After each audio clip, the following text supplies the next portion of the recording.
El día de hoy vamos a hablar sobre los aspectos emocionales del dolor ginecológico. El grupo de ponentes está conformado por Colmenares Linda, Mora Lady Mar, Maldonado Jesús, Páez Yuleidi, Rincón Alfredo, Soría Yuana, Valencia Luceida, Zambrano Natalí, Zapata Carmen y mi persona, María Velasco. Vamos a iniciar con lo que es el dolor pélvico crónico. El dolor pélvico crónico es una condición física de gran importancia en la consulta ginecológica, debido a que es de origen multifactorial. Este requiere un abordaje integral y multidisciplinario. Se da más frecuentemente en las mujeres en edad fértil y se calcula que su frecuencia es del 15%. Actualmente no hay una definición mundialmente aceptada. Sin embargo, muchos investigadores lo diferencian de la dismenorrea o de la dispareunia y la definen como un dolor no cíclico que persiste por 6 meses o más, que se encuentra localizado a nivel de la pelvis, de la región infraumbilical en la pared abdominal anterior o en la región lumbosacra, provocando una discapacidad funcional. Debido a que en esta zona se encuentra una gran cantidad de sistemas, el dolor pélvico crónico puede estar asociado al sistema reproductivo, gastrointestinal, músculoesquelético o genitourinario. Etiológicamente nos vamos a basar en un estudio en el cual se tomó como muestra 5.051 pacientes con dolor pélvico crónico en la atención primaria. Gracias a este estudio logramos determinar que el dolor pélvico crónico tiene una prevalencia aproximadamente a los 30 años de edad. Y se determinó que la etiología comprende causas de tipo gastrointestinales en un 37.7%, del tracto urinario en un 30.8%, ginecológicas en un 20.2% y musculoesqueléticas en un 15%. En el presente cuadro podemos ver las principales causas de dolor pélvico crónico según su localización. Allí tenemos que a nivel ginecológico puede producirse en casos de endometriosis, de enfermedad pélvica inflamatoria crónica, por adherencias o congestión pélvica. A nivel del tracto urinario puede deberse a una cistitis intersticial, debido en el tracto gastrointestinal puede deberse al síndrome de colon irritable. En músculo esquelético puede verse por una mialgia de piso pélvico, a nivel neurológico por una neuralgia y a nivel mental por abusos de sustancia. Para entrar en materia y hablar de las principales causas etiológicas del dolor pélvico crónico a nivel ginecológico, vamos a hablar de las enfermedades o patologías más resaltantes. La primera de ellas es la endometriosis. La endometriosis se define como un crecimiento anormal de tejido parecido histológicamente al endometrio, que se desarrolla en zonas fuera de la cavidad uterina. Esta ocurre entre un 6 a 10% de las mujeres en edad reproductiva y entre un 25 a 35% en mujeres con infertilidad. Alrededor del 24% de mujeres con dolor pélvico crónico puede deberse a dicha patología. La endometriosis tiene diferentes teorías etiológicas, entre las que resaltan primero una menstruación retrógrada hacia las trompas uterinas producida por una implantación endometrial en la pelvis. También puede producirse por una proliferación hematógena y o linfática de las células endometriales o por una metaplasia del epitelio celómico. Las pacientes con endometriosis pueden presentar los siguientes síntomas: dismenorrea, dispareunia o dolor lumbosacro, el cual tiene mayor intensidad durante el periodo premenstrual y disminuye durante la menstruación. La siguiente patología que vamos a hablar es la de adherencias. Las adherencias es el hallazgo más importante detectado por medio de la laparoscopia diagnóstica. Se dice que los pacientes referidos por dolor pélvico crónico a una laparoscopia diagnóstica con fines ginecológicos, en un 89% de los casos puede deberse a una adherencia. Estas adherencias suelen ser consecuencias de alguna intervención quirúrgica. También puede deberse a enfermedades inflamatorias, como lo es la enfermedad pélvica inflamatoria, a quistes rotos o a sepsis posparto. El pico de prevalencia de esta enfermedad está entre los 35 y los 45 años de edad y es un factor importante para la etiología en la infertilidad y la dispareunia. La siguiente es la adenomiosis, la cual se define como el crecimiento endometrial que se encuentra incrustado al miometrio. Esta puede realizarse un diagnóstico presuntivo por medio de la laparoscopia, donde se va a obtener una visión macroscópica del útero. Sin embargo, el diagnóstico definitivo va a ser por medio de un estudio histopatológico. Los síntomas que presenta en dicha patología abarcan desde la hipermenorrea, dismenorrea, dispareunia y dolor pélvico cíclico, el cual aumenta su intensidad después de la menstruación y durante el ejercicio vigoroso. Y por último tenemos el síndrome de congestión pélvica. Está causado por una dilatación crónica de las venas uterinas y ováricas y clínicamente presenta por síntomas dolor abdominal y lumbar, el cual es bilateral y que se acompaña de otros síntomas como fatiga, mastodinia, irritación vesical y síndrome premenstrual. También puede presentar dismenorrea, dispareunia y menorragia. Ponente Linda Colmenares. Evaluación y diagnóstico. El diagnóstico oportuno y preciso es el objetivo propuesto y asegura los resultados y el pronóstico médico mejores para la paciente. Sobre tales bases, el médico siempre va a intentar obtener los datos de la anamnesis y por lo tanto la exploración física inicial observará a la paciente. Se captará su aspecto general y sus atributos físicos y emocionales. Es necesario contar con los datos anteriormente mencionados para identificar alguna causa que se pueda tratar. Sin embargo, aproximadamente en el 30% de los pacientes no se va a encontrar ninguna causa. Causas del dolor crónico son variadas y la información que se obtiene en la exploración física ayuda a esclarecer el origen y a partir de ahí se decide los estudios posteriores. Encontramos primero la historia clínica. Esta tiene que ser detallada y va a estar dirigida a documentar muy bien las características del dolor, tiempo de evolución, localización, ciclicidad y asociación con dismenorrea, relación con el embarazo o posparto, con la menarquia, sensación de calor y parestesias. Además de también tomar otros datos extras con respecto al sistema urinario. En cuanto al examen pélvico, se debe realizar en 4 posiciones: de pie, de cúbito supino, sentado y en posición de litotomía. En los estudios diagnósticos se incluye el cuadro hemático, la velocidad de segmentación globular, el uroanálisis, las pruebas serológicas para la clamidia y la neisseria y prueba de embarazo. El estudio de imágenes en la ecografía pélvica es altamente sensible para detectar masas o quistes y determinar el origen de estas. La más utilizada para evaluar el dolor pélvico crónico es la ecografía transvaginal. No obstante, tiene una sensibilidad muy reducida para identificar implantes endometriósicos o adherencias. En cuanto a las herramientas quirúrgicas, podemos ver en la diapositiva que se ha concluido que los hallazgos de la laparoscopia han sido sin patologías visibles en el 35% de los casos, endometriosis en el 33%, adherencias en el 24%, enfermedad pélvica inflamatoria crónica en el 5%, quistes ováricos en el 3% y otros hallazgos ocasionales en menor porcentaje. En cuanto a la exploración del dolor pélvico agudo, se ve su aspecto general.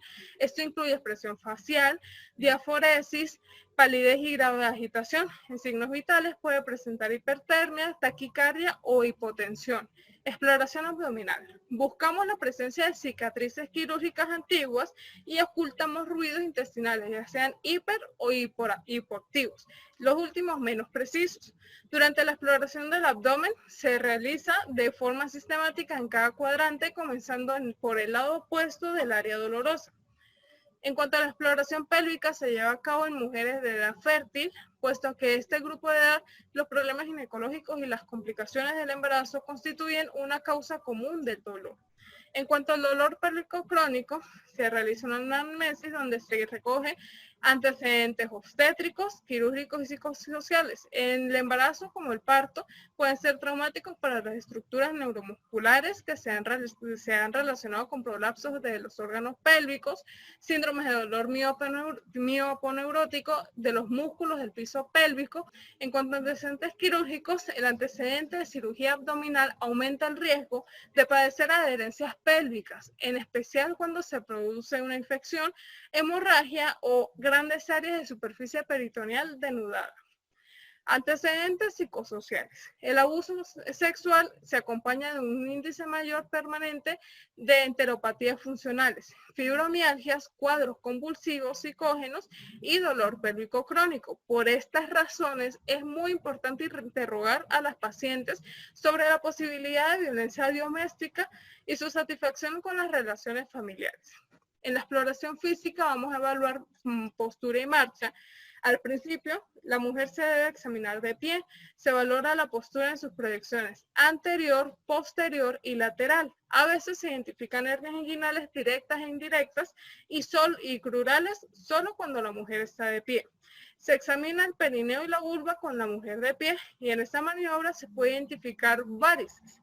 Se le solicita a la mujer que flexione su cintura hacia adelante como vemos en la imagen y la limitación de este movimiento puede reflejar algún trastorno ortopédico primario o un acortamiento adaptativo de los músculos extensores del dorso. El acortamiento suele observarse en mujeres con dolor crónico y una típica postura del dolor pélvico. En decúbito dorsal se realiza la exploración abdominal antes explicada y en cuanto a la posición sentada, es necesario inspeccionar a la paciente en esta posición. Los síndromes de dolor mioponeurótico de los músculos del piso pélvico a menudo provocan que la mujer se sienta con el peso sobre una nalga o en el borde de la silla. En cuanto a la posición de litotomía, la exploración pélvica comienza con la inspección de la vulva en busca de cambios generalizados, de color, puede presentar adelgazamiento de la piel vulvar, etc. En un siguiente plano hay que revisar el área vestibular. Después de la inspección se palpan varios puntos de la vulva con un pequeño hisopo para identificar el área dolorosa.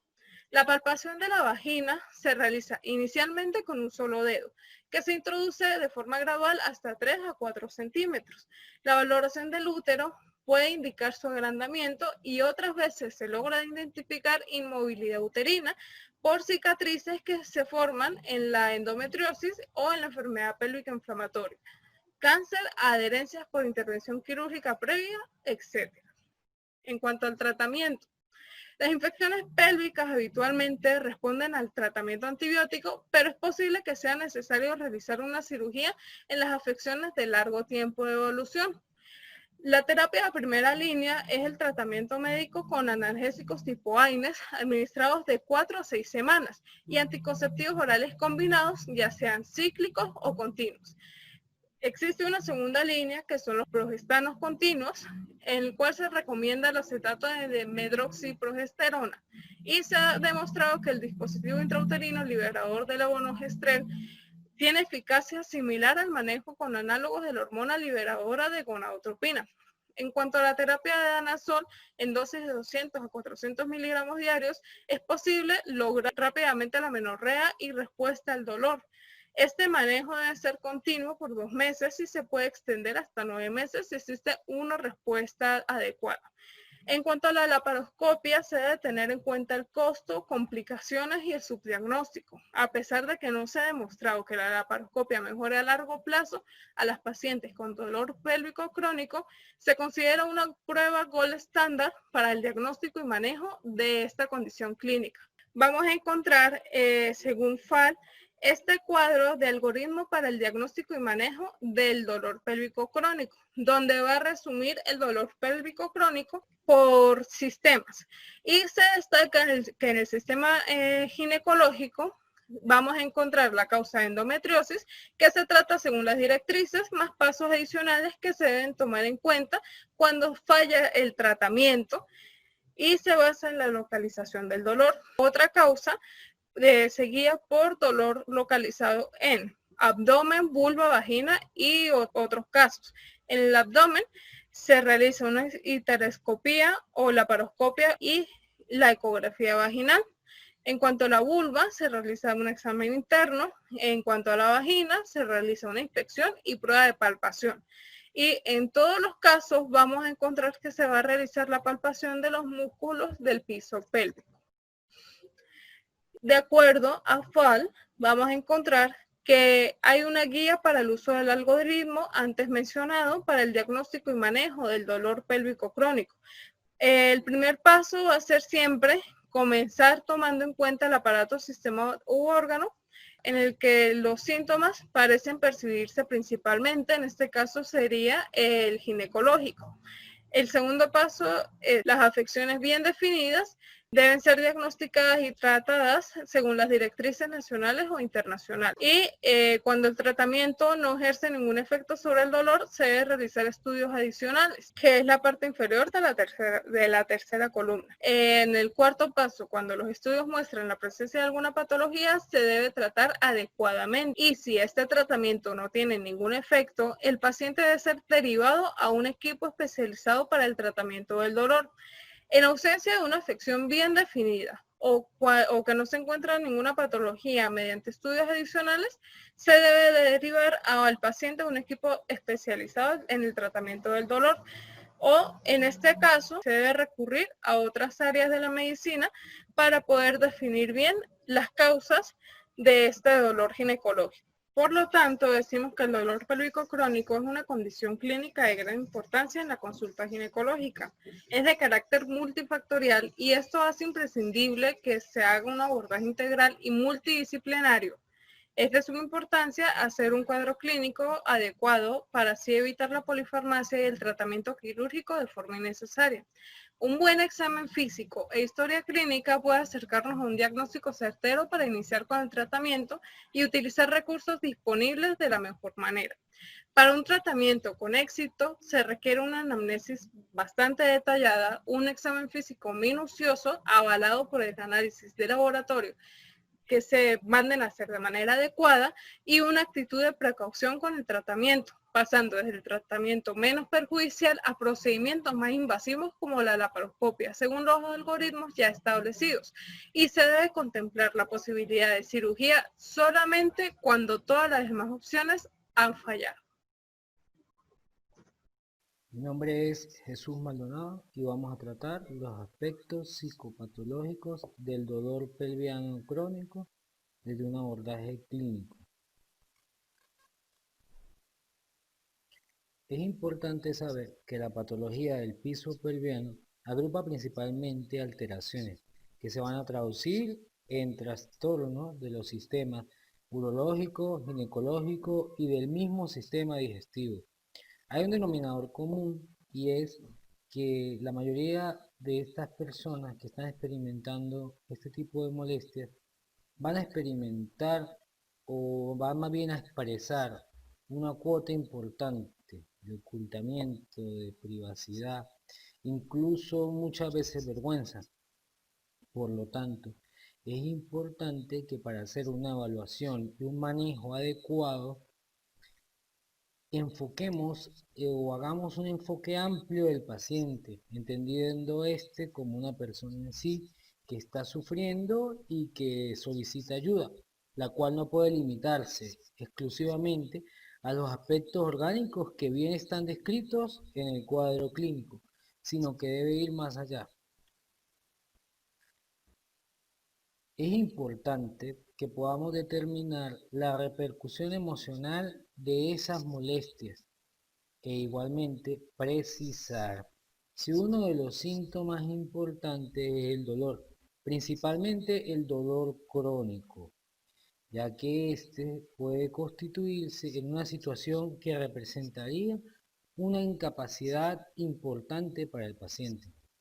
Algunos de estos pacientes, especialmente si son molestias que se vienen presentando de manera crónica, pueden considerarse pacientes difíciles. Estos pacientes se caracterizan porque son pacientes que o establecen una difícil relación no solo con los profesionales de la salud, entendido estos médicos, enfermeras, que los están tratando, sino también con todos los sistemas de salud y pues caracterizados porque son consultantes frecuentes y que generan altos costos para los sistemas de salud por los numerosos procedimientos, las interconsultas o incluso numerosas intervenciones.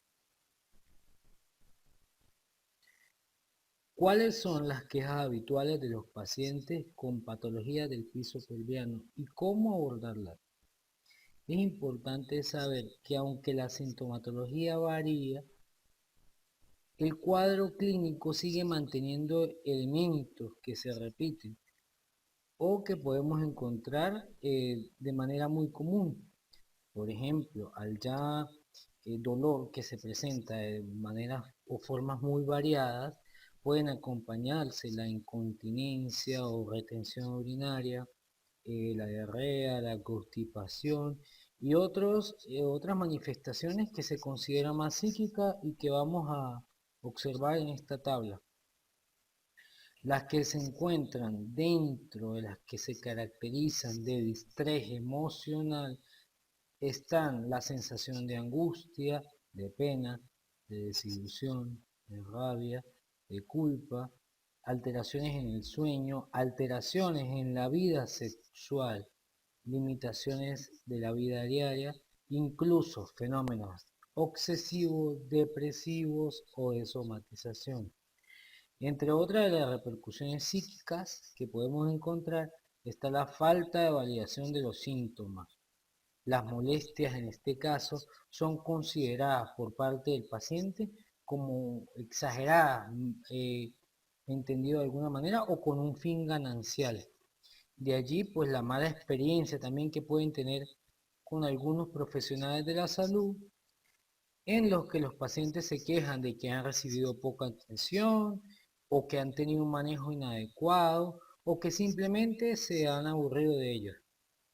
Si consideramos al dolor pelviano crónico como el eje de estos síntomas o de estas molestias en estos pacientes, la clave está con a través de un buen análisis semiológico, precisar cuánto de orgánico y cuánto realmente de psíquico se está manifestando en cada paciente para poder hallar la correcta adherencia terapéutica y hacer un buen manejo de este tipo de pacientes. ¿Cuáles son las quejas habituales de los pacientes con estas patologías y cómo vamos a abordarlas? Bueno, los profesionales de la salud tienen una herramienta muy importante y que si se usa de manera correcta nos puede dar un buen indicio para un buen tratamiento, como lo es la entrevista clínica. Los objetivos de ella van a ser, primero, pues proponer una hipótesis diagnóstica, luego trazar el camino para el tratamiento. Hay una serie de destrezas que, bueno, con la experiencia el personal de salud debe desarrollar al momento de hacer la entrevista clínica. Por ejemplo, es importante la actitud que el médico ejerce en frente del paciente en el primer contacto, también la sensibilización que debe tener el médico al momento de explorar antecedentes pasados de estos pacientes, pero que pueden tener una carga emocional muy importante para ellos. Asimismo, la neutralidad cuando el paciente se pasee por antiguos manejos de otros profesionales de la salud en el que hay que evitar a toda costa emitir juicios de valor. Uno de los desafíos muy importantes es la derivación a psicología o a psiquiatría. ¿Qué pasa? Es muy importante poder determinar las repercusiones psíquicas porque muchas veces es la comorbilidad psiquiátrica o la carga psíquica lo que puede generar la sintomatología somática en nuestro paciente. Los objetivos de la evaluación psíquica. Un elemento central es poder clarificar cuál es la repercusión de los síntomas y del diagnóstico para el paciente. Es decir, en qué medida se puede estar modificando la percepción de sí mismo y de su autoestima. Cuánto se resiente o se modifica sus actividades de la vida diaria, bien sea en el ámbito personal, laboral, social o familiar. Asimismo, el grado de invalidez que incluso pueden ocasionar estas molestias. Dentro del perfil psicopatológico de estos pacientes con dolor pelviano, es muy frecuente encontrar sensación de angustia, alteraciones del sueño, irritabilidad e incluso desesperanza. Todos ellos que interfieren obviamente con el desarrollo normal de su vida diaria.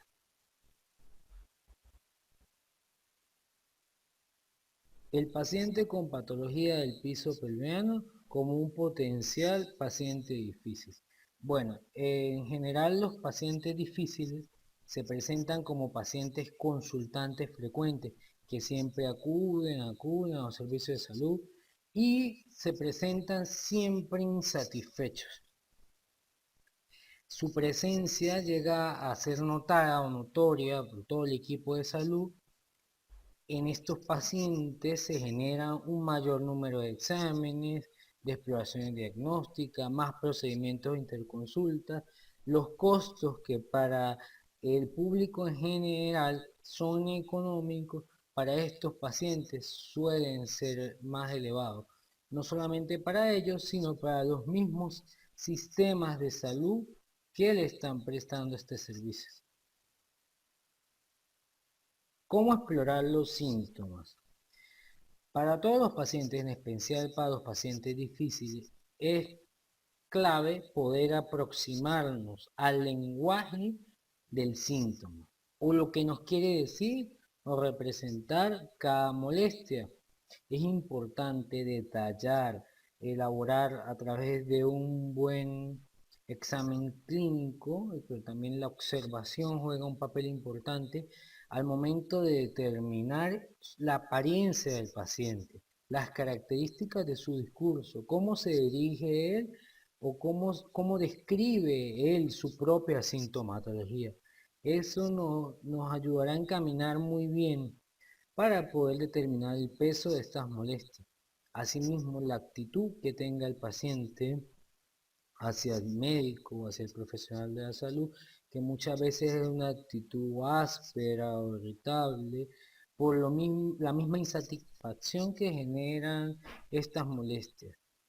Y pues también preguntar o pasearnos por las conductas o los procedimientos, las actitudes que ha tenido el paciente con respecto al curso de su molestia.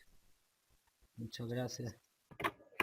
Ponente Joana Solías, para continuar con el dolor pélvico crónico y su psicopatología. En el artículo también nos hablan sobre la epidemiología del dolor pélvico crónico, que se presenta tanto en hombres como en mujeres, con mayor prevalencia en las mujeres. En el artículo se encuentra basado varios estudios epidemiológicos. Uno de ellos en Australia que nos habla sobre la prevalencia basada principalmente en las mujeres, en un 4,6%, un 43,4% en estudios realizados antes del 2005, pero en estudios posteriores al 2005 se demostró una reducción de la prevalencia en mujeres del 2,1 al 29,9%. En los hombres nos muestra una prevalencia del 2% al 10%. En estudios realizados en India a 200 mujeres de edades comprendidas entre 13 y 23 años, se mostró un 37% de presencia de dolor pélvico crónico. Este porcentaje está reflejado en mujeres donde había un entorno de ansiedad, depresión o conflictos familiares. Este porcentaje también refleja la falta de comunicación y educación sexual, ya que en las mujeres que hay mayor educación sexual, mayor comunicación, tanto con la familia como con su entorno, el porcentaje se ve disminuido. Y en estudios realizados en Brasil, nos dicen que la presencia del dolor pélvico crónico en mujeres mayores de 14 años es de 11.5%. Los aspectos psicológicos del dolor nos demuestran que cualquier estructura del piso pélvico puede presentar un dolor agudo, pero este rara vez se convierte en crónico y rara vez con características de delirio, como en el trastorno delirante persistente, donde este dolor orgánico se acompaña de conductas de delirio. ¿Qué quiere decir esto? Donde las personas pasan a creer que tienen algo más, algo peor, y no toman en cuenta la opinión del facultativo o del personal de salud. ¿Qué pasa con estos pacientes? Estos pacientes tienden a perder como la credibilidad en su entorno o con su pareja y tiende a convertirse en más tedioso esa recuperación, ese tratamiento. También en este artículo nos hablan de que hay 3 factores de riesgo para padecer un dolor crónico, donde están los procesos cognitivos, los aspectos emocionales y esas características de la personalidad de cada paciente, donde se puede ver afectado la evolución del tratamiento y la efectividad del mismo. También encontramos los antecedentes del abuso en el dolor pélvico crónico. Este es un tema muy estudiado que se trata de relacionar o no con la presencia del dolor pélvico crónico. También vemos que el abuso físico y sexual en cualquier etapa de la vida puede ser un riesgo para padecer patologías mentales. En este caso, el artículo nos habla de 2 estudios que se realizaron, uno en los países nórdicos, en mujeres que realizaban consultas ginecológicas, pero por medio online, por vía de un test online, respondieron en un 20,7% que sufrieron un abuso sexual en la infancia, lo que les refería un problema en la primera cita ginecológica o en el primer proceso con personales de la salud.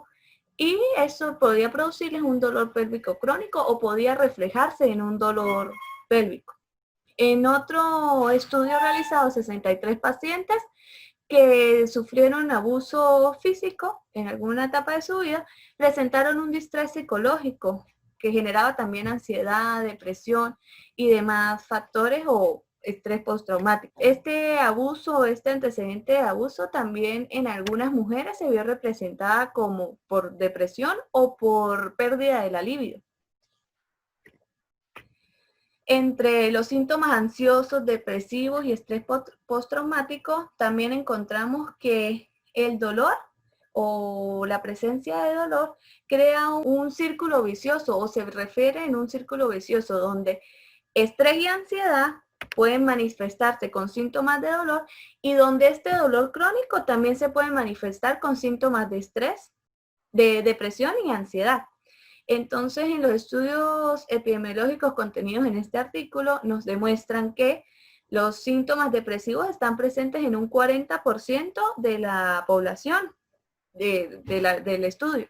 Los síntomas ansiosos en un 73%, los síntomas de estrés postraumáticos en un 31,3% y el abuso, los que sufrieron abuso o maltrato, en un 46,8%. ¿Qué nos dice el artículo? Que mientras más elevados sean estos porcentajes, más afectada se va a ver la calidad de vida de la persona o del paciente. También estudiaron la repercusión del dolor pélvico crónico y el funcionamiento sexual, donde era importante estudiar esas características sexuales y ese antecedente de abuso sexual para relacionarlo con un dolor pélvico crónico con incapacidad de intimidad o incapacidad de mantener relaciones con otras personas. En este artículo nos dicen que la mayoría de las mujeres que presentan un dolor pélvico crónico sienten menos satisfacción matrimonial y presentan disfunciones sexuales. También se asocia con mayor intensidad del dolor, menor calidad de vida, que era lo que hablábamos de los síntomas, y la edad y los pensamientos catastróficos también se asocia a una peor calidad de vida. ¿Qué pasa? En este artículo también se trata o se estudió las parejas, o sea, las mujeres que son parejas de un hombre que tiene un dolor pélvico crónico, presentan mayor vaginismo y dispareunia. Y los hombres que presentan un dolor pélvico crónico no muestran mejor insatisfacción sexual, no muestran problemas en su funcionamiento sexual. También en el artículo nos hablan sobre el tratamiento y la evaluación de los síntomas o la evolución de los síntomas. Es importante saber que para el tratamiento de estos pacientes con dolor pélvico crónico es importante tomar en cuenta la personalidad y las características psicológicas del paciente para saber cómo ayudarlo. Es importante tomar en cuenta que para que este tratamiento sea efectivo, se debe tomar una ayuda psicológica que sea un apoyo para el paciente y que le ayude a ese control del estrés que le va a producir la presencia y la aparición y el mantenimiento de esa enfermedad o que siga padeciendo de dolor pélvico crónico. Esto le va a producir a la persona un distrés psicológico que debe ser tratado por medio de un psicólogo o que le ayude a manejar o a controlar ese estrés. En el estudio nos refleja que un 11% de las mujeres a las que se les evaluó el tratamiento que utilizaron, fueron las que terminaron asintomáticas, digámoslo así. Entonces, el porcentaje restante que es mayor, nos indica que una gran cantidad de pacientes prevalecen con esa molestia. Por eso se debe tomar en cuenta que el tratamiento debe ser multidisciplinario, debe tomarse en cuenta la utilización de psicofármacos, cirugías y psicoterapias de tipo cognitivo-conductual. También así como hablábamos del manejo del estrés y del apoyo emocional. En el artículo nos hablan de la utilización de dos clases de medicamentos o psicofármacos. Los inhibidores de la recaptación de la serotonina, que en este caso ayudaban a controlar los síntomas de ansiedad, los síntomas de depresión y también ayudaban en el control del dolor pélvico crónico. Se utilizaron dos medicamentos como tal, que fue la sertralina por 13 semanas en hombres que padecían de prostatitis crónica y la fluoxetina por 3 meses en hombres con el mismo padecer, pero que no hallaban respuesta con otros tratamientos, donde tuvo una respuesta idónea para los síntomas ya mencionados como la ansiedad, la depresión y el dolor. También se utilizaron antidepresivos como milnacipran, que ayudaba a controlar los síntomas ansiosos, los síntomas depresivos, pero en el dolor no era tan efectivo. Pero sí ayudaba a esos hombres en la difusión eréctil psicógena por su dolor pélvico crónico. ¿Cómo repercute el estrés en los marcadores neuroendocrinos? Hay una diferencia entre hombres y mujeres, según lo pudimos notar en este artículo, donde 45 hombres que padecían de prostatitis crónica tuvieron niveles de cortisol en la saliva, lo que les reflejó que tenían mayor ansiedad, mayor depresión, mayor estrés. Y produce una relación eventual entre el estrés y el dolor pélvico crónico. En cambio, 95 mujeres que se les realizó este estudio presentaron que tenían dolor pélvico crónico en una de las principales, que es la endometriosis. Presentaron niveles bajos de cortisol en la saliva, a diferencia de los hombres estudiados. ¿Qué quiere decir esto? Estos niveles bajos de cortisol en la saliva de las mujeres reflejan una adaptación a ese estrés que genera el dolor pélvico crónico, pero que igual les va a afectar la calidad de vida, solo que las mujeres se están adaptando a la presencia del dolor. También para complementar esta revisión del artículo se buscaron otros artículos que nos pudieran dar resultados parecidos o que nos pudieran confirmar estos resultados que nos está arrojando el artículo principal, donde encontramos un artículo titulado Endometriosis, aspectos psicológicos. En este también nos dice que la endometriosis es una de las principales causas del dolor pélvico crónico en la mujer y que afecta ese desarrollo de las actividades diarias y de la calidad de vida de la mujer, afecta la parte emocional, afecta la ansiedad y le produce ansiedad y depresión, estrés postraumático, le produce distrés psicológico y también puede afectar la vida en pareja y la planificación familiar por la enfermedad de base. También nos confirma lo que estamos hablando en el artículo anterior sobre los niveles bajos de cortisol en la saliva de las mujeres que presentan la endometriosis, que confirma que la mujer se adapta a ese dolor. También nos dicen que se pueden ver relacionadas las mujeres con endometriosis o con dolor pélvico crónico con una baja autoestima, con una imagen desfavorable, o ellas creen que tienen una imagen desfavorable y un mal comportamiento. Puede afectar también en el estilo de vida, en las actividades diarias, como ya habíamos hablado previamente, y generar ansiedad y depresión. También encontramos otro artículo titulado Aspectos psicosociales de las mujeres con dolor pélvico crónico que consultan a la clínica de dolor del Instituto Materno Infantil. Este artículo es de Colombia y nos confirma que el dolor pélvico crónico afecta a esas actividades diarias de la mujer, le produce una incapacidad tanto física como mental. Es indispensable la asistencia psicológica para ayudar a que la mujer maneje ese estrés, ese estrés que le genera el dolor pélvico crónico y sepa sobrellevarlo con su estilo de vida y no afecte tanto su calidad de vida. En este artículo nos reflejan que el 68,29% de las pacientes son menores a 40 años y que se presentan síntomas como ansiedad, que lo vimos anteriormente, en un 51,22%, depresión en un 58,4% e irritabilidad en un 18,29% de las pacientes.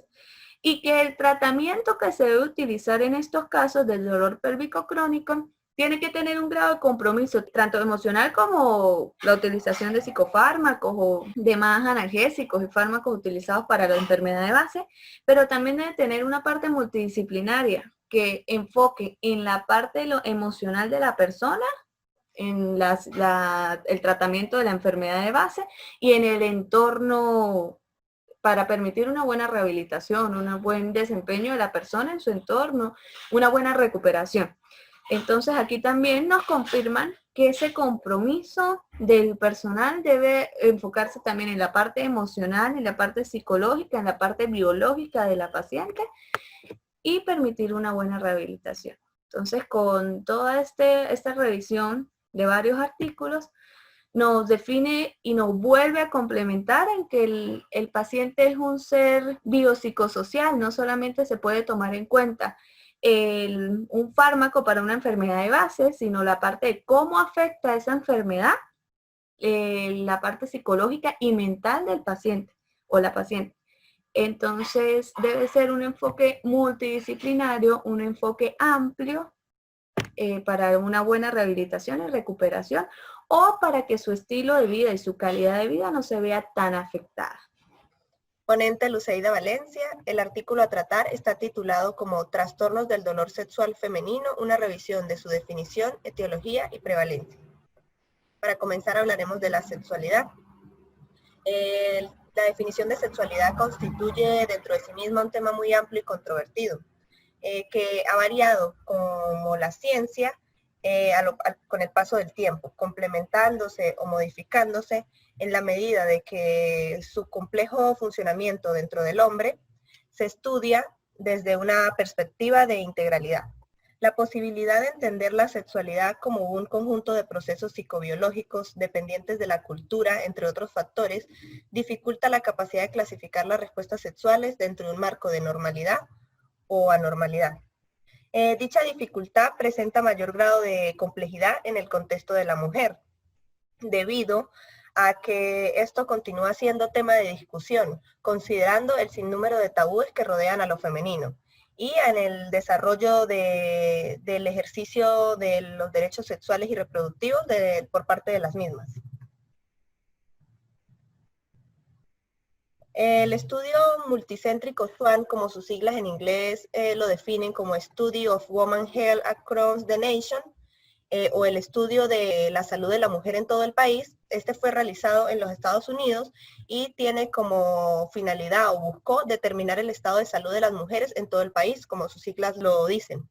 También logró demostrar que para el 75% de las féminas en edad reproductiva encuestadas desde 1994 hasta el 2004, el sexo constituye un importante parámetro de bienestar imprescindible para la vida, razón por la cual el ejercicio saludable y satisfactorio del mismo ha impulsado lo que es un importante aumento en las investigaciones de la sexualidad femenina.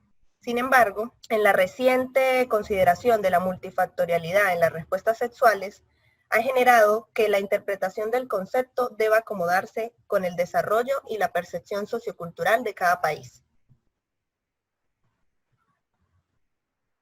Como por ejemplo, en América Latina, el goce del sexo seguro se ha limitado desde siempre a lo que es la prevención, tanto de enfermedades sexualmente transmisibles, del embarazo adolescente, de cáncer ginecológico, de la enfermedad materno-infantil o la planificación familiar. Pero se ha excluido casi que por completo lo que es el desarrollo de programas que promuevan el placer y la satisfacción sexual, como componente igualmente importante en el ejercicio del sexo responsable y en la correcta aplicación de los derechos sexuales y reproductivos. Todo esto ha ocasionado que se limite la disponibilidad de información relacionada con trastornos sexuales femeninos en la población latinoamericana hasta la fecha. Tenemos que la evolución y de los trastornos sexuales en la mujer en edad fértil ha ocasionado casi que ha estado como en un segundo plano en lo que es la consulta ginecológica. Por lo tanto, los estudios en Colombia y la literatura científica relacionada con los reportes de los efectos en la calidad de vida de las mujeres con este tipo de trastornos son casi inexistentes, mientras que en países más desarrollados, con políticas claras y que garantizan la calidad de vida de la mujer, ha generado reportes afirmando que los desórdenes sexuales como la dispareunia o el coito doloroso constituyen los trastornos sexuales más comunes en la población femenina. Este tema pues resulta preocupante considerando que para el 2010 en Colombia el Instituto Nacional de Medicina Legal y Ciencias Forenses informó que de la totalidad de los casos que reportan maltrato de pareja, en el 88.43% de los casos las víctimas fueron mujeres, de las cuales el 63.8% se encontraban en edad reproductiva, siendo aquellas entre los 25 a 29 años las más afectadas. De igual manera, el reporte del Observatorio de Asuntos de Género de la Alta Consejería Presidencial para la Equidad de la Mujer, también generado para el 2010, afirma que aunque la violencia física de pareja en Colombia puede presentarse desde los 10 años, las mujeres entre los 25 y los 29 años de edad representan lo que es el mayor número de casos, ya que es a esta edad el momento en el que se comienzan a consolidar sus relaciones de pareja. Esto en medio de ambientes regidos por el poder y el dominio masculino. Por lo tanto, estas conductas violentas son normalizadas por la cultura machista de sus territorios. Siendo también consecuentes con los datos y considerando el alto riesgo psicosocial al cual se encuentran expuestas estas mujeres desde tan temprana edad, no sería extraño esperar que para algunas de las mujeres colombianas la ausencia parcial o total de placer, lubricación u orgasmos durante una relación sexual sea interpretada como una respuesta sexual normal, o incluso conciban la idea de que sentir dolor en medio de pueda o tenga que hacer parte del ejercicio cotidiano de su sexualidad. También en México se considera que el 8% de las mujeres que han vivido o viven en pareja han sido obligadas a tener relaciones sexuales cuando no lo deseaban. También 1 de cada 19 mujeres entre los 25 y los 54 años reducen el número de relaciones sexuales que habrían deseado tener por persistencia de trastornos sexuales en sus vidas. También 1 de cada 5 mujeres con problemas de disfunción sexual ha hablado con su médico al respecto. Mientras que en Colombia podría esperarse un panorama similar, pero sin embargo no se conoce al respecto. La verdad es que en tanto se siga subvalorando la importancia de reportar lo que son los trastornos sexuales femeninos en nuestro país, o en Colombia en este caso, no se estará educando y orientando correctamente a las mujeres en el ejercicio de una vida sexual con responsabilidad y libertad como el asunto lo amerita. Tenemos que la disfunción sexual femenina constituye una serie de trastornos altamente prevalentes. Por definición, pues se refiere más que todo a lo que son las distintas formas en las que una mujer es incapaz de participar en una relación sexual de la forma como lo desearía, sea por alteraciones en el deseo o en los cambios psicofisiológicos que se necesitan al momento del coito. A nivel mundial, afecta del 20% al 50% de las mujeres, mientras que en Estados Unidos el 40% de la población femenina se ha visto involucrada, y según datos también de Salud Nacional y Social, un tercio de las mujeres no sienten interés sexual y casi un cuarto no experimentan orgasmos, siendo el 20% de los reportes debidos a dificultad de la lubricación, y el otro 20% adicional es por dejar de encontrar placentera la relación sexual.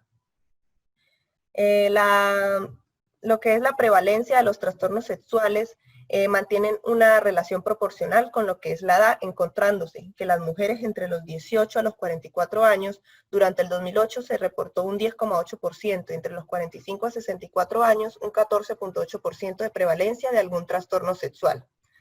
También debido a que la respuesta sexual involucra una secuenciación y coordinación multifacética de orden fisiológico, un trastorno sexual puede verse desarrollado en diferentes categorías, generando superposición diagnóstica. Sin embargo, el reporte del año 2000 por los expertos de la Conferencia Internacional para el Desarrollo del Consenso en Disfunción Sexual Femenina, lo clasifican, o la clasificación manejada fue tanto para el CIE o la Clasificación Internacional de Enfermedades edición 10 como para el DMS-4, incluye 4 categorías de trastornos sexuales femeninos, como lo son el deseo, la excitación, el orgasmo, el dolor sexual, siendo la angustia personal un criterio de inclusión de disfunción sexual y el principal síntoma subjetivo de dichos trastornos. Así pues, se afirma que la disfunción sexual femenina puede darse por causas tanto orgánicas como psicógenas. También tenemos que, aunque hay gran parte de los trastornos sexuales, como lo son la dispareunia o el vaginismo, en la mayoría de estos casos son debidos a problemas orgánicos. También es posible diagnosticarlos independientemente de su etiología y simplemente se hace necesario conocer de su existencia. El presente artículo o la siguiente revisión se basó en un total de 12 artículos para el cumplimiento de sus objetivos, y en el cual su objetivo principal es informar acerca de la definición y prevalencia de las patologías netamente orgánicas que se engloban dentro de la categoría de trastorno del dolor sexual. Ponente Carmen Zapata, ¿qué es el trastorno de dolor sexual? Es la presencia de dolor persistente o recurrente en la zona genital antes, durante o después de la penetración vaginal o durante la estimulación táctil del vestíbulo y la vulva, que según el Consenso de Disfunción Sexual Femenina en el año 2000, se incluyó dentro del trastorno del dolor sexual al trastorno de dolor sexual no coital. Esta condición logra influir sobre la salud mental y física, desempeño laboral y relaciones interpersonales. El trastorno de dolor sexual o TDS se clasifica según su aparición en primario si se manifiesta en la primera relación sexual, secundarios si se manifiesta por primera vez después de varias relaciones sexuales sin dolor. Según su frecuencia, pueden ser completos si se manifiestan en todas las relaciones sexuales, o situacionales si se manifiesta con algunas parejas en algunas posiciones, pero no en todas las ocasiones.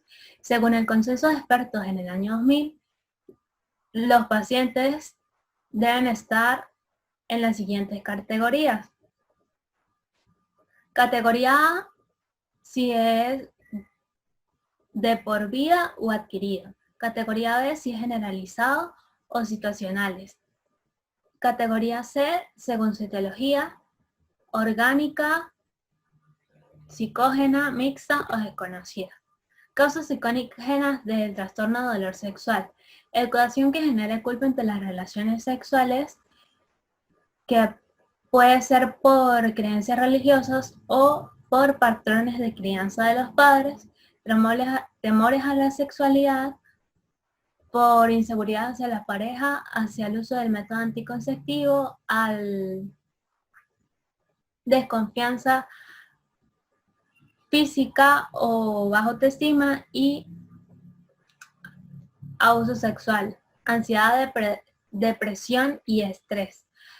Principales causas orgánicas del TDS: infecciones vaginales recurrentes, uso de anticonceptivos orales, que según el artículo denominado Contraception and Sexuality, los progestágenos y las mini píldoras en pocos casos pueden causar dispareunia. En cambio, en 2 revisiones más recientes, la 31 y 32, indican que los progestágenos o mini píldoras no presentan relación con la dispareunia. Endometriosis, deficiencias estrogénicas, por lo que se recomienda el uso de estrógenos, en especial a mujeres posmenopáusicas, para mejorar la lubricación e irritación y prolaxo de los órganos pélvicos.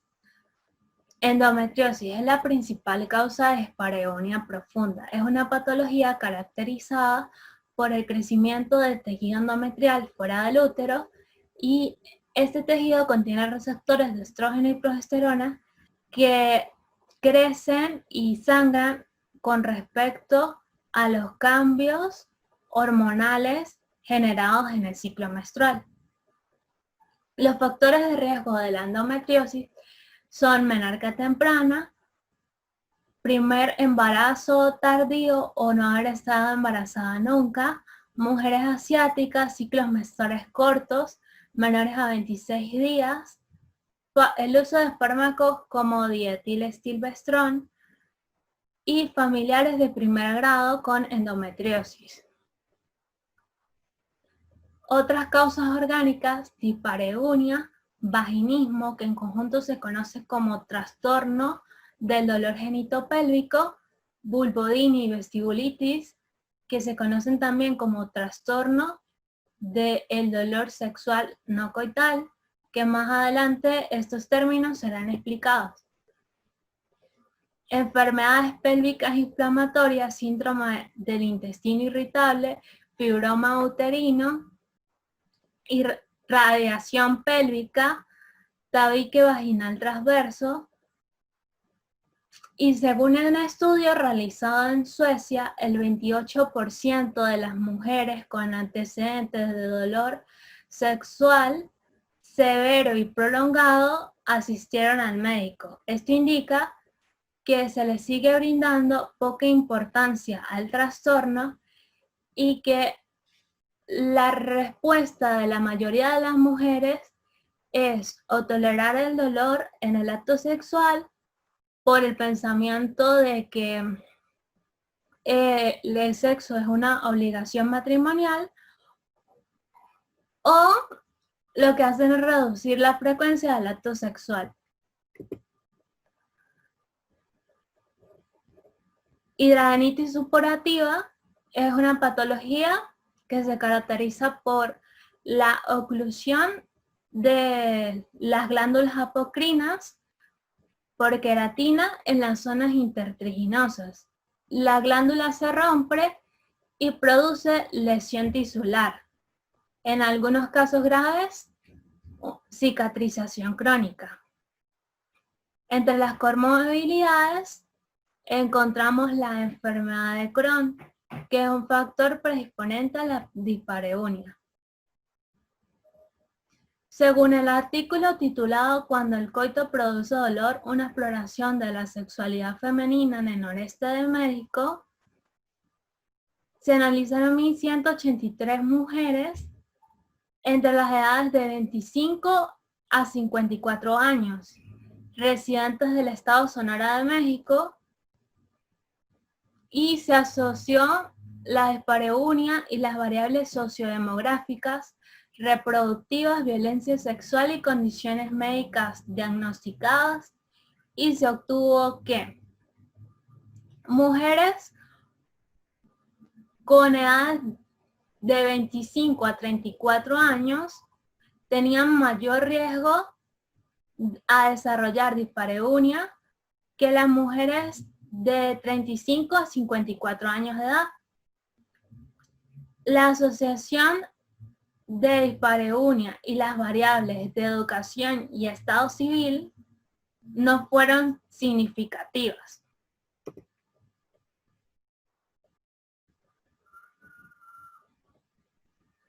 Niños que iniciaron su actividad sexual menores a los 15 años presentan mayor predisposición a dispareunia, es decir, unas 2.54 veces más que aquellas mujeres que iniciaron su actividad sexual después de los 18 años. La dispareunia se reportó 9.41 veces más en mujeres con dolor crónico de la pelvis que en aquellas mujeres que no tenían esta condición. Los diagnósticos de trastornos intestinales como colitis ulcerativa y enfermedades Crohn e infecciones crónicas de las vías urinarias aumentaron la probabilidad a desarrollar dispareunia. Y las mujeres que fueron violentadas sexualmente en cualquier etapa de la vida presentaron mayor riesgo a desarrollar dispareunia. Según esto, niñas menores de 15 años que fueron violentadas sexualmente tienen 4.79 veces más a desarrollar dispareunia que aquellas que no fueron violentadas sexualmente. Ponente Natalia Zambrano. Continuando con el artículo, vamos a hablar de dispareunia, vaginismo y vulvodynia.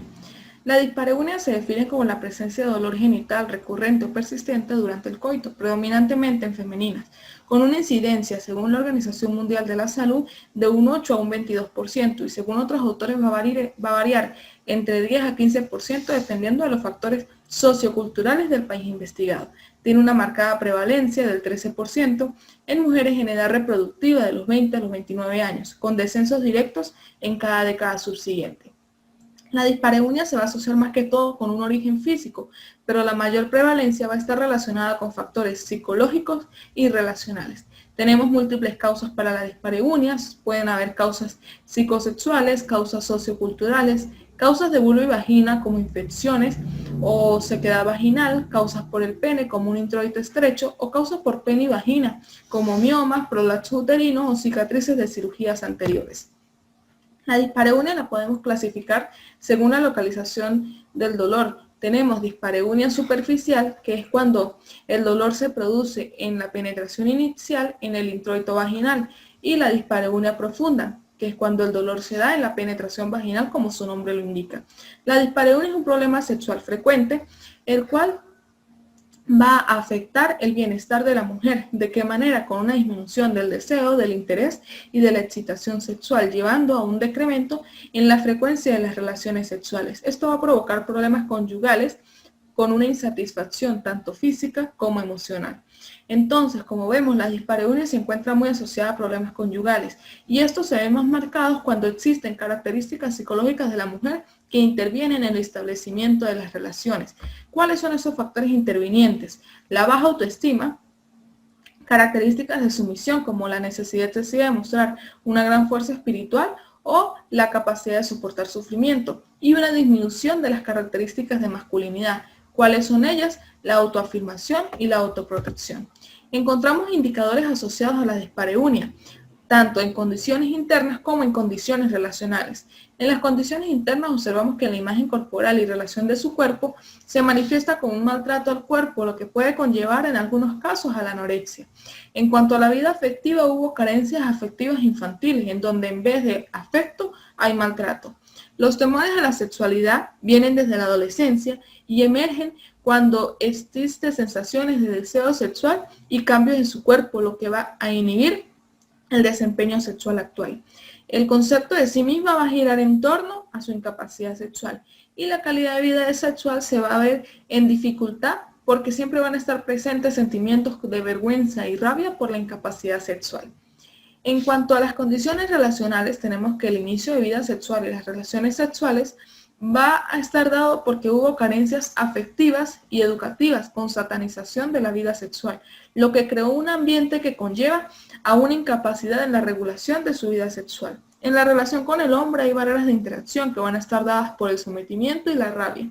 Y la relación de pareja va a girar en torno al miedo a ser abandonada. Como se siente inferior por su incapacidad sexual, va a llevar al sometimiento del otro. Y la educación sexual fue nula. Continuamos con el vaginismo. El vaginismo es la dificultad persistente o recurrente en la penetración, bien sea genital, digital o instrumental, a pesar del deseo expresado por la mujer para hacerlo, acompañado con un sentimiento de angustia personal. ¿Cómo se va a dar? Se va a dar por espasmos involuntarios en la musculatura del piso pélvico que rodea el orificio vaginal. El vaginismo también se puede definir como un mecanismo de defensa fóbico, ya que generalmente es secundario a experiencias psicosexuales negativas. Los tipos de vaginismo. Tenemos vaginismo primario, que es el que se da cuando la mujer no ha podido tener relaciones sexuales sin presencia de dolor, y esta está más que todo asociado a factores psicológicos. Y el vaginismo secundario es cuando la mujer ha tenido una vida sexual normal y satisfactoria, pero por un acontecimiento en algún momento de su vida, como un parto, una violación, una cirugía o cambios hormonales como los de la menopausia, conllevan al espasmo muscular y entonces esto va a ser una respuesta condicionada al dolor físico. Encontramos criterios para su diagnóstico en el Manual Diagnóstico y Estadístico de los Trastornos Mentales. Primero encontramos la aparición persistente o recurrente de espasmos involuntarios en el tercio externo de la vagina que interfieren en el coito. Segundo, la alteración provoca malestar acusado o dificultad en las relaciones interpersonales. Y tercero, el trastorno no se explica mejor por la presencia de otro trastorno mental, por ejemplo, la somatización. Las consecuencias del vaginismo en las distintas dimensiones de la calidad de vida las vemos en artículos que se centran en el bienestar psicológico, en donde observamos que mujeres con vaginismo tienen una salud mental menor que las mujeres de la población mundial. Y esto va a conllevar a mayor predisposición a sufrir de depresión, de baja autoestima y de dificultades cognitivas. De igual manera, el miedo, la ansiedad, el disgusto y el asco son factores predisponentes y precipitantes para el desarrollo del vaginismo. Encontramos indicadores asociados al vaginismo también en condiciones internas y en condiciones relacionales. En las condiciones internas, en cuanto a la imagen corporal y la relación con su cuerpo, va a haber una anulación del cuerpo. En los temores de la sexualidad, al igual que en la dispareunia, van a estar presentes desde la adolescencia y emergen ante las sensaciones de deseo sexual y cambios en su cuerpo. El concepto de sí misma va a girar también en torno a su incapacidad sexual y en este caso la calidad de vida sexual va a interferir, ya que siempre va a salir a flote los defectos en la vida sexual, llevando a una relación monótona y frustrante. En cuanto a las condiciones relacionales, en el inicio de la vida sexual y las relaciones sexuales, encontramos que hay carencias afectivas y educativas con prohibiciones, lo que crea un ambiente que va a llevar a que la mujer tenga un desconocimiento o anulación de su cuerpo. En cuanto a la relación con el hombre, van a haber barreras de interacción, en este caso dadas por el temor y la rabia. La relación de pareja va a girar en torno a la pobreza en la comunicación, la frustración y el enojo, y la educación sexual es nula. La vulvodynia. La vulvodynia es la sensación de incomodidad o malestar ubicada en cualquier parte de la vulva, en ausencia de hallazgos físicos de infección o inflamación. Generalmente van a estar atribuidos a secuelas neurológicas. ¿Cómo se va a presentar la vulvodynia? Como un dolor quemante, como escozor o una sensación de irritación. La vulvodynia tiene una incidencia cerca del 15%, lo que sugiere que 14 millones de mujeres estadounidenses han padecido en algún momento de su vida de ardor vulvar crónico o dolor, y tiene una prevalencia del 16%. La vulvodynia se vuelve un dolor crónico cuando su duración es mayor de los 3 a los 6 meses. Es importante hablar sobre la vestibulodynia, que esta es el dolor inducido al tacto del vestíbulo en un intento de generar penetración, pero en este caso sí hay presencia de hallazgos físicos de inflamación como el eritema. La vulvodynia la vamos a clasificar según la Sociedad Internacional del Estudio de las Enfermedades Vulvares en el 2013 en dolor vulvar asociado a problemas específicos que pueden ser infecciosos como la candidiasis y el herpes, inflamatorios como el líquen plano y trastornos inmunobulosos, neoplásicos como la enfermedad de Paget y el carcinoma de células escamosas, neurológicos como la neuralgia herpética o compresión de los nervios espinales. Y tenemos la vulvodynia generalizada, que es la que no tiene un punto fijo, generalmente es un dolor persistente, puede ser provocada, sexual o no provocada, y mixta. Y la vulvodynia localizada es la que ya definimos anteriormente, que es la vestibulodynia o vestibulitis. De igual manera puede ser provocada, no provocada o mixta. La etiología de la vulvodynia es desconocida, pero varios autores indican que tiene un origen multifactorial. Puede ser en cuanto a la embriología, a un dolor neuropático, a infecciones como candidiasis vulvovaginal recurrente o BPH, factores hormonales, factores psicosociales, en donde se ha llevado un estudio donde dice que lo que es la depresión, la ansiedad, la victimización infantil y el estrés postraumático son factores de riesgo para padecer de vulvodynia y que la probabilidad de vulvodynia es 4 veces mayor en mujeres con antecedentes de trastornos del estado de ánimo o ansiedad. Los criterios de diagnóstico según Friedrich para la vestibulodynia o vulvodynia localizada va a ser un dolor intenso al contacto en la región vestibular o al intentar la penetración vaginal como una dispareunia de entrada. El dolor a la presión localizada en el interior del vestíbulo vulvar, sea por la presión de una torunda de algodón o de un aplicador. Y hallazgos físicos macroscópicos limitados a eritema vulvar. En el caso de los criterios de diagnóstico para la vulvodynia generalizada, más que todo son criterios de exclusión. Analizando la literatura consultada, encontramos que hay una dificultad en la clasificación y diferenciación entre una y otra entidad comprendida dentro de la categoría de los trastornos de disfunción sexual. ¿De esto a qué se debe? A que hay muy pocos estudios o muy pocas literaturas que se centran en este tema. Por lo tanto, el interés o el desarrollo de la comprensión de la disfunción sexual femenina continúa siendo reducido y de poca importancia médica a nivel mundial. Por lo tanto, se debe reforzar o se debe incentivar a mayor investigación en estos temas. Mientras que el libre ejercicio de la sexualidad no se considera una función vital y lo que es la promoción del placer sexual con responsabilidad, el diálogo en pareja y la educación de estos sean desvirtuados, el sexo va a seguir teniendo un significado netamente reproductivo y la mujer va a ver el placer y el goce sexual como un privilegio de pocas y no como un derecho de todas. Dolor crónico y psicología. Actualización. Ponente, Yuleidi Páez. El dolor crónico es un problema de salud de los más comunes que existen en la sociedad actual, tanto que ha generado un impacto significativo en la persona que lo padece, en la familia, en el trabajo y en la comunidad en general. Puede llegar a ser una causa de sufrimiento, de incapacidad y pérdida de productividad. Conceptualmente, el dolor se define como una experiencia sensorial y emocional desagradable, asociada a daño actual o potencial, o descrito en términos de tal daño, según Mirsky en 1994. Este concepto atribuye la dimensión emocional y cognitiva a la experiencia del dolor, así como también trata de involucrar los aspectos psicológicos que se puedan presentar en el dolor crónico. El dolor crónico, al ser un problema de salud común, tiene alta prevalencia a nivel mundial. En su mayoría es de origen musculoesquelético, afectando de un 25 a 30% a la población de Estados Unidos y alrededor del 19% a la población europea. Es más frecuente en mujeres que en hombres y también es más frecuente en adultos mayores. Hoy en día se le da una participación y un gran reconocimiento a la participación de los factores psicológicos y sociales que pueden generar el inicio y la prolongación de los cuadros de dolor, ya que al determinar estos factores de manera eficaz y oportuna, también tendremos un tratamiento con mejores resultados en el paciente.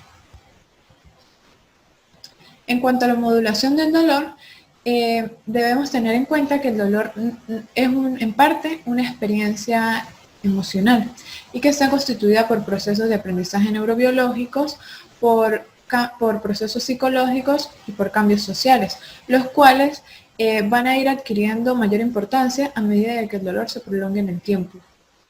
La visión biopsicosocial busca generar enfoque y un estudio holístico de la persona.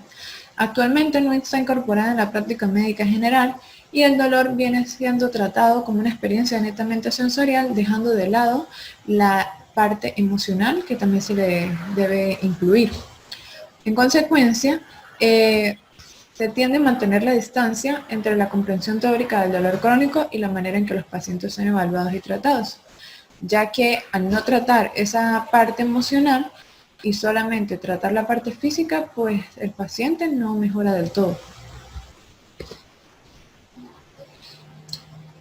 Se ha descrito también que el dolor, a medida de que va aumentando en días, y más cuando pasa de 14 días, puede aumentar el riesgo de desarrollarse en forma crónica. Esta persistencia del dolor va a generar factores psicológicos y factores sociales que van a influir negativamente en la enfermedad.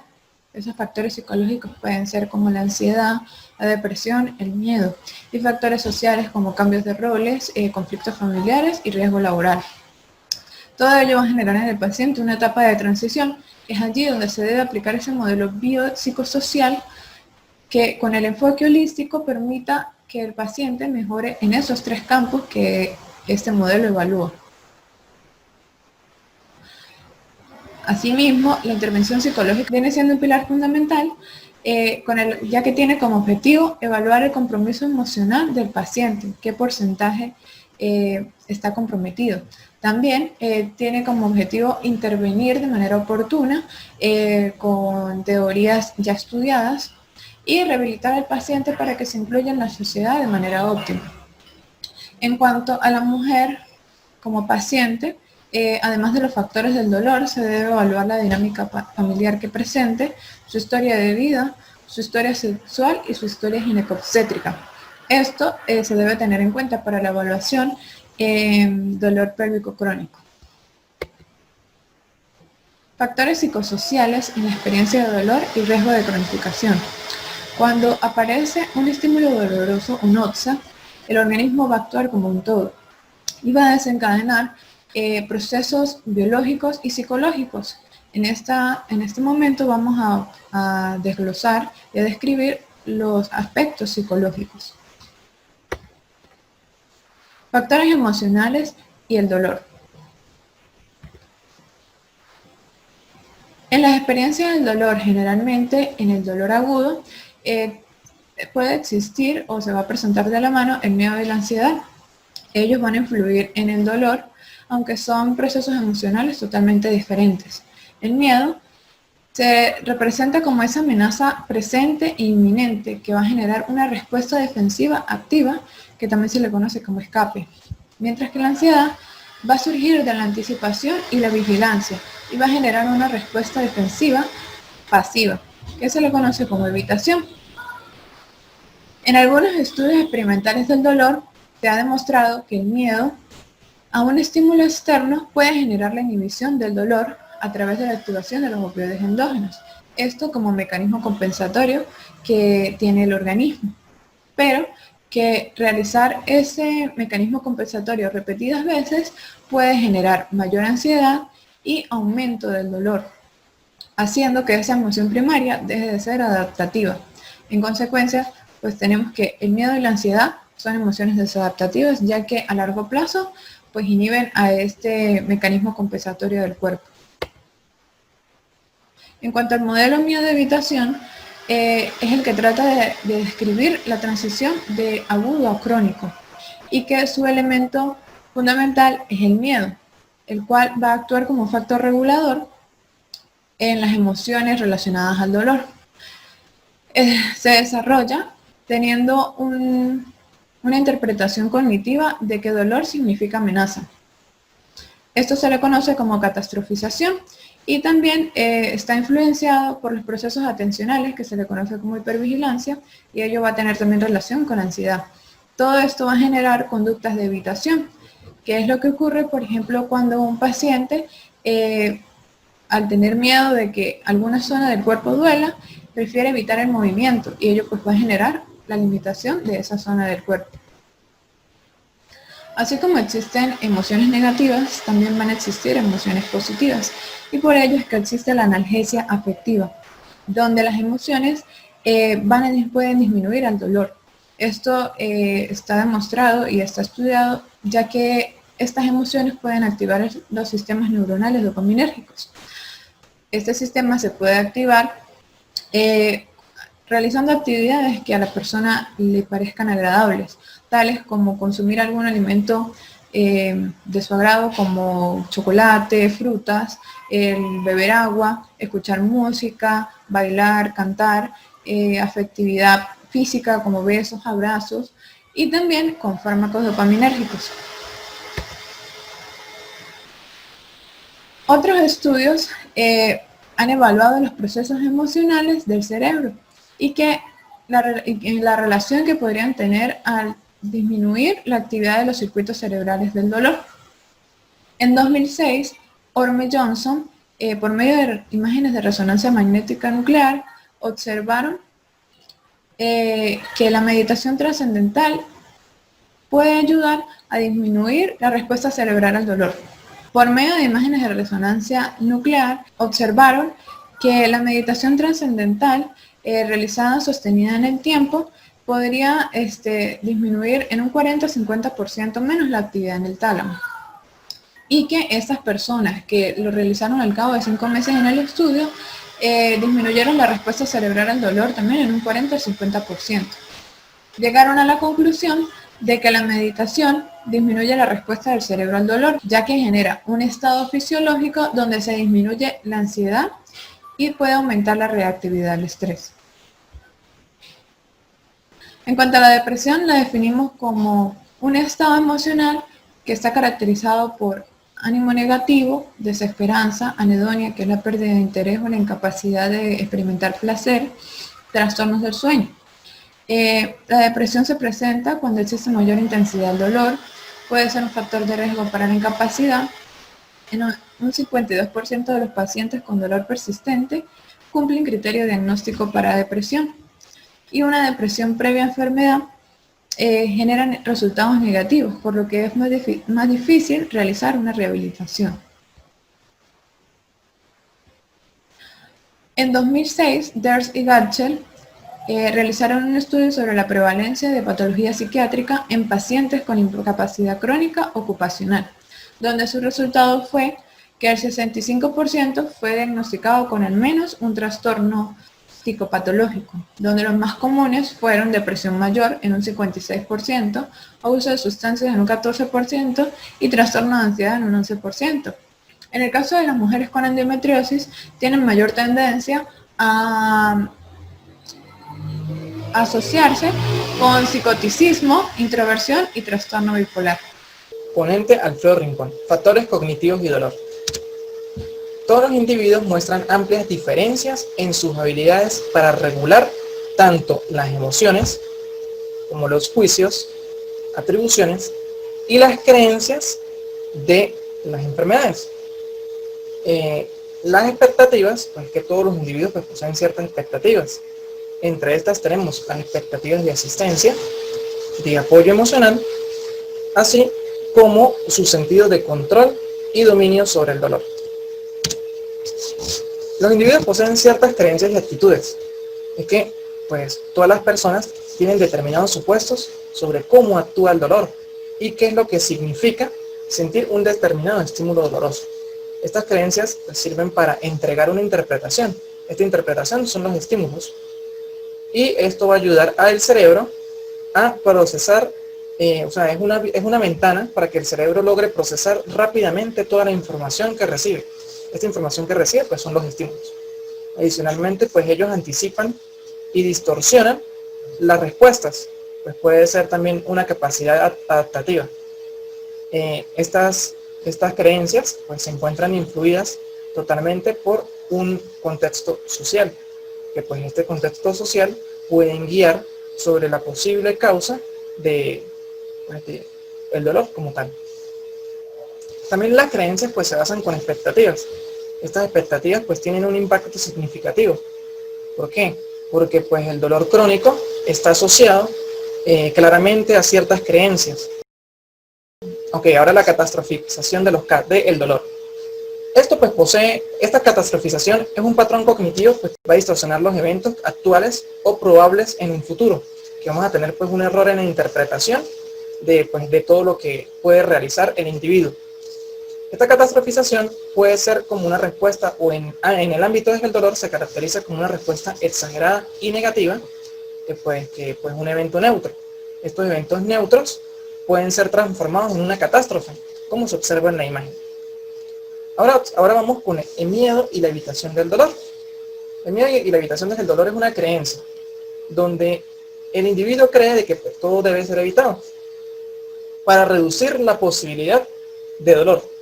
Esto pues puede resultar mucho más incapacitante, pues porque él va a tener miedo al dolor, va a tener miedo a lesionarse o agravarse con ciertas actividades físicas.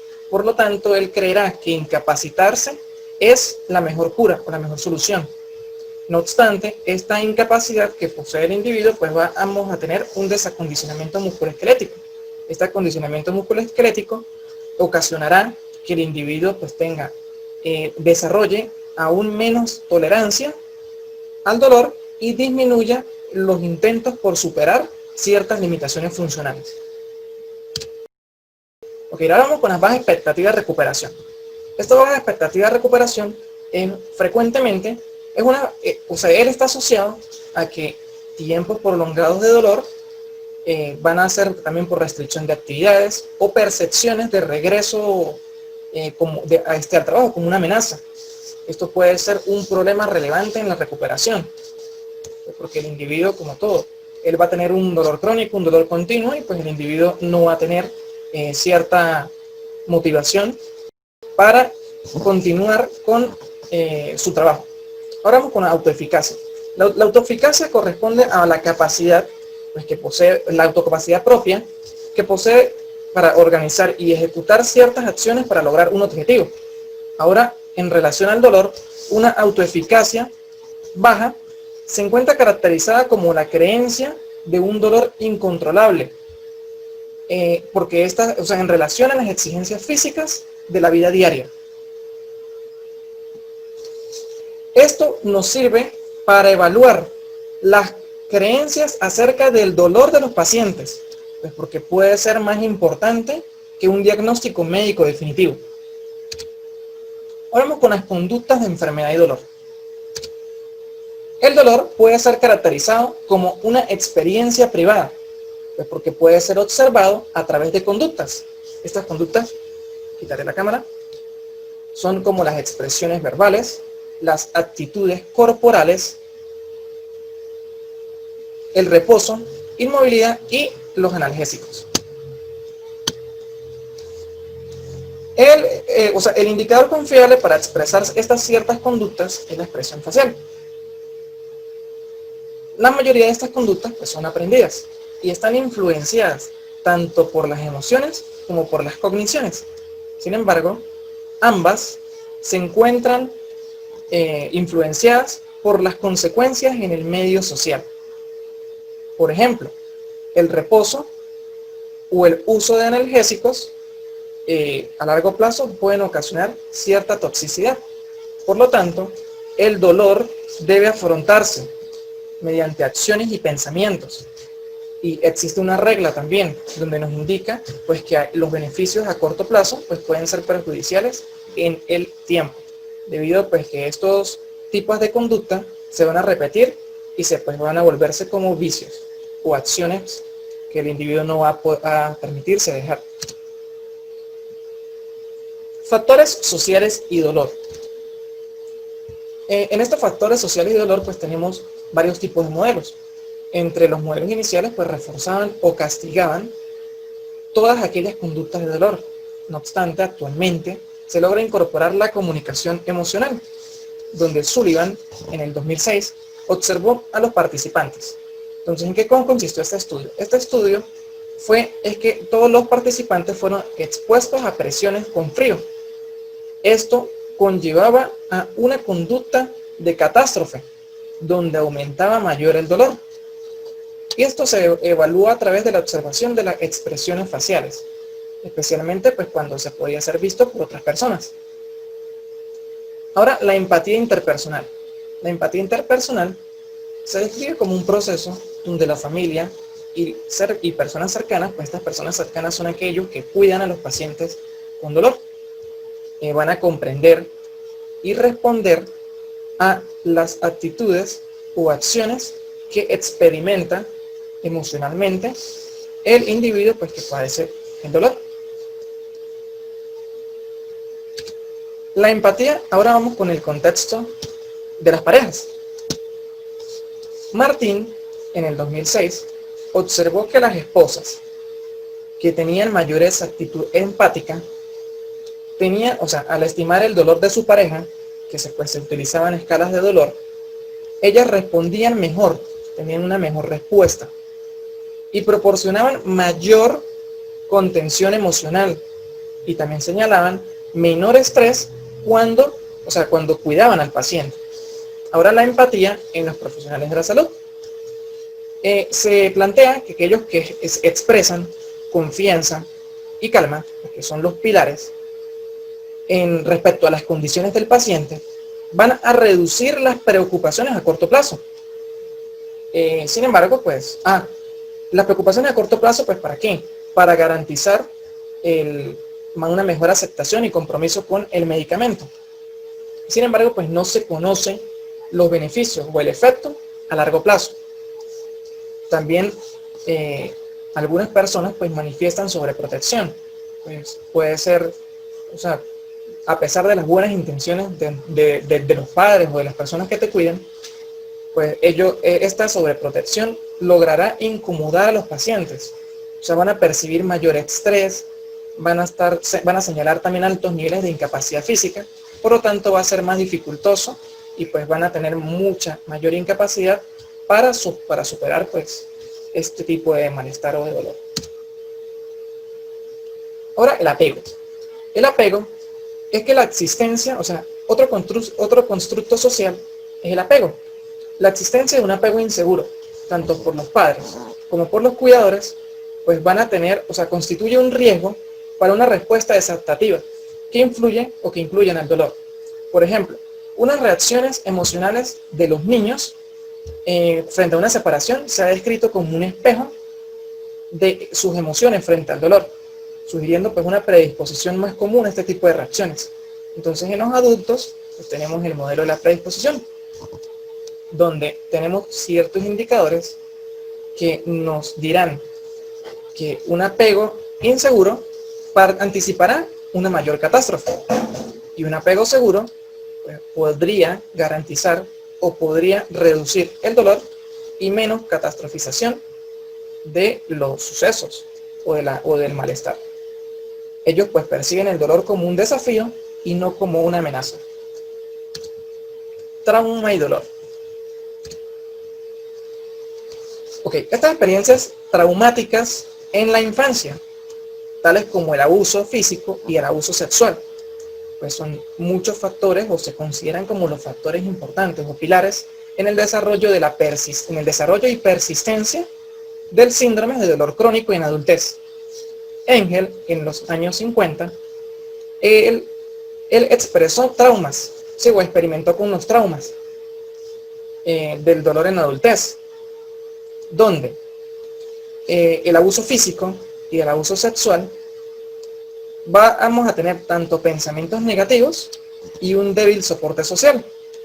Pues esto dará mayor activación simpática, pues que nos ocasionará la vulnerabilidad al estrés y a experimentar mayor dolor al inicio de la enfermedad o lesiones agudas. Entonces hay existencia de evidencia considerable, ¿sí?, de la asociación de abuso y dolor. No obstante, la relación, la naturaleza de esta relación aún no está clara. Entonces existen diversos estudios. Se realizaron dos tipos de estudios. Estudios retrospectivos que sí asociaron, que sí hubo asociación con los tipos de dolor crónico, y estudios prospectivos pues, que encontraron que no hay ninguna relación.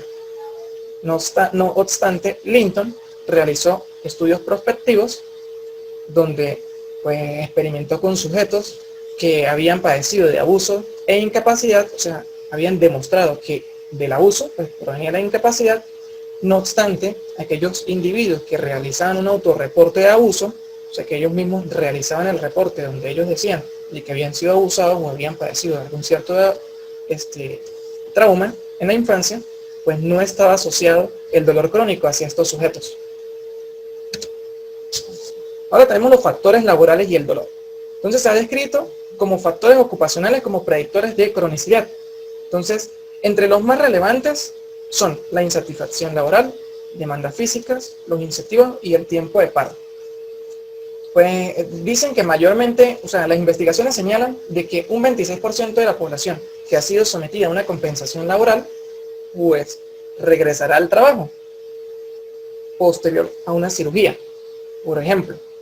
Pero entre esta insatisfacción y demandas físicas, pues ya tendremos como que aquellos paros por el factor de la creencia del miedo al dolor. Mi nombre es Lady Mar y mi ponencia se orienta en las intervenciones psicológicas para el manejo del dolor. Si bien existen diversas alternativas para el abordaje psicológico del dolor crónico, la que se usa con mayor frecuencia es la terapia cognitivo-conductual. Esta ha demostrado eficacia al momento de ser aplicada en un esquema de tratamiento multidisciplinario. Posteriormente se han desarrollado terapias derivadas a la terapia cognitivo-conductual tradicional, así como otros enfoques basados en la práctica de mindfulness que ha entregado resultados positivos. La primera de estas, la terapia cognitivo-conductual. El supuesto básico del modelo cognitivo-conductual es que las personas aprendan a predecir eventos futuros basados en experiencias previas, para que de este modo su respuesta esté basada en la interpretación personal de la realidad más que en la realidad objetiva. Ese supuesto nos permite entender cómo dos personas que tengan la misma lesión pueden experimentar el dolor de forma tan diferente. Como bien sabemos, el dolor es una experiencia única para cada persona. Y el conocimiento de sus creencias personales, de sus juicios y su repertorio de afrontamiento son fundamentales para la planificación de un tratamiento y la evaluación de los resultados. El objetivo de la terapia cognitivo-conductual es ayudar al paciente a conocer y explorar cómo sus sentimientos, cómo sus creencias y cómo sus pensamientos modifican o influyen en sus emociones y conducta en relación al dolor. Entonces, en este caso se estimula la modificación de pensamientos catastróficos, de creencias negativas y de conductas que tienden a aumentar el dolor. Sus métodos. Utiliza la técnica de estructuración cognitiva para lograr modificar los aspectos desadaptativos en la experiencia del dolor. Entonces, esta se encarga de una continua reorientación de todas estas creencias negativas o de favorables hacia alternativas, hacia consideraciones alternativas más apropiadas en la interpretación del dolor. Esto incluye entrenamiento en relajación muscular progresiva, ejercicios de respiración, imaginería guiada, estrategia de manejo de actividades y regulación de tiempo, métodos de exposición sistemática conductual, entrenamiento de estrategias de comunicación y resolución de problemas. En este caso, la aplicación habitual de la terapia cognitivo-conductual es a través de una terapia integral, en la cual se incluye el manejo kinésico en torno al ejercicio físico y el estiramiento gradual, así como el manejo farmacológico brindado por el médico. En cuanto a su evidencia, existe una cantidad considerable de estudios que demuestran la eficacia y la efectividad de la terapia cognitivo-conductual en la intervención del dolor crónico, la cual nos dice que la aplicación de este modelo reduce el dolor y mejora el funcionamiento y la recuperación de la función laboral. También nos dice que resulta ser más efectiva en función costo-efectividad en comparación con otras opciones médico-quirúrgicas. Ahora, las aproximaciones basadas en el mindfulness.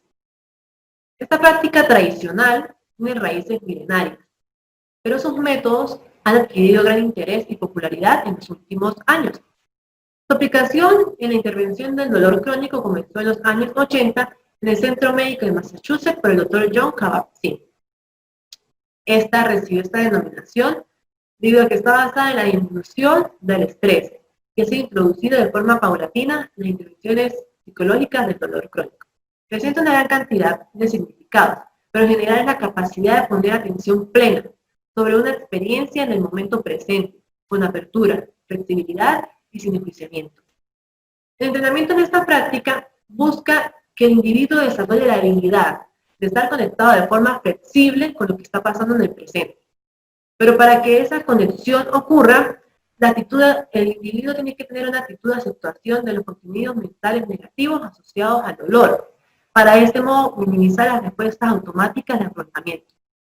La práctica de la atención plena busca que el individuo se percate de que sus pensamientos y de que sus emociones son cambiantes, son transitorias y frecuentemente orientadas, ya sea hacia el pasado, con recuerdos negativos, desagradables, o hacia el futuro, en preocupaciones con el grado de estrés que cada una de estas involucra. En cambio, el enfocarse en esa experiencia inmediata lo permite conectarse con la calma del presente sin quedar atrapado en esas emociones y sentimientos negativos. Y esto reduce el componente afectivo-cognitivo que amplifica la experiencia del dolor. En cuanto a sus métodos, utiliza la meditación basada en la respiración, la meditación basada en el cuerpo, el caminar basado en la meditación y ejercicios complementarios de yoga que le permite que el individuo tenga conciencia de su cuerpo y mejore su flexibilidad y su rendimiento corporal. En cuanto a su evidencia, en la actualidad se dispone de la información de metaanálisis, siendo sus resultados generalmente favorables y efectivos. Estos estudios señalan que este tipo de intervención disminuye los síntomas de dolor, estrés emocional y las visitas de servicio de salud primaria. Ahora, la terapia de aceptación y compromiso. Esta terapia incorpora intervenciones tanto de la terapia cognitivo-conductual, así como de mindfulness. Esta está diseñada para un amplio espectro de problemas conductuales y su primera publicación de este estudio en relación a la intervención en el dolor crónico se realizó en el año 1998. Su rasgo característico de esta terapia es que tiene un foco específico en lo denominado flexibilidad psicológica. Este concepto nos dice que se trata de la capacidad para cambiar la conducta en concordancia con las metas y valores propios en función de la situación presente.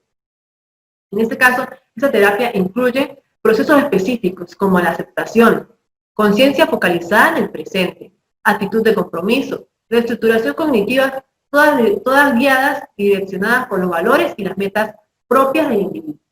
En esencia, la combinación de estos procesos hace que el individuo deje de resistirse al dolor y otras experiencias asociadas, sobre todo cuando éstas no ayudan, sino que obstaculizan el tratamiento. Las personas que padecen de dolor crónico presentan o experimentan sensaciones desagradables, persistentes y que son difíciles de controlar. Entonces, una actitud de disposición a luchar para controlarlas hace que se asocie más con mayor malestar y mayor discapacidad. En cambio, la aceptación flexible se asocia con una mayor calidad de funcionamiento emocional, social y físico.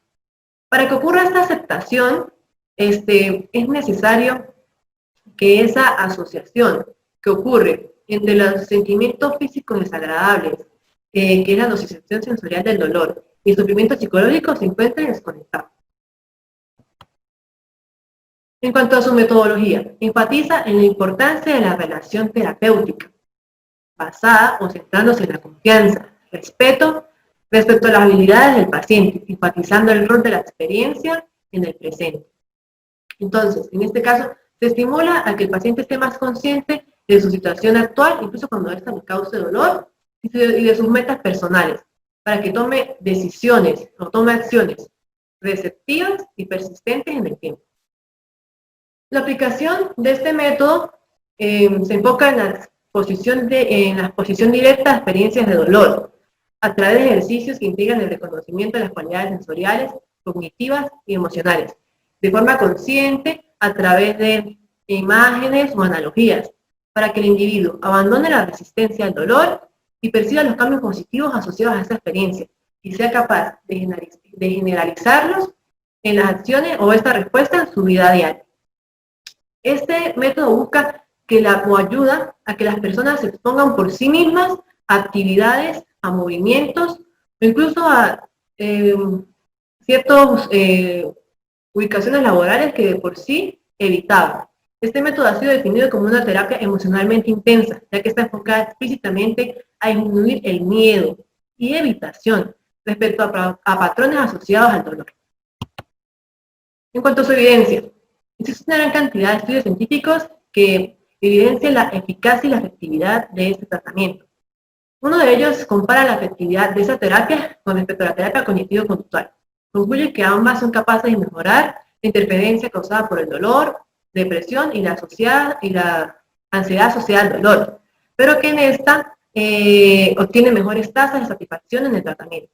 Y la segunda nos habla de la efectividad a largo plazo de esa terapia, en el cual los pacientes que presentan dolor crónico han indicado disminución del miedo y los niveles de dolor, así como mejoría en la función emocional, en el funcionamiento emocional.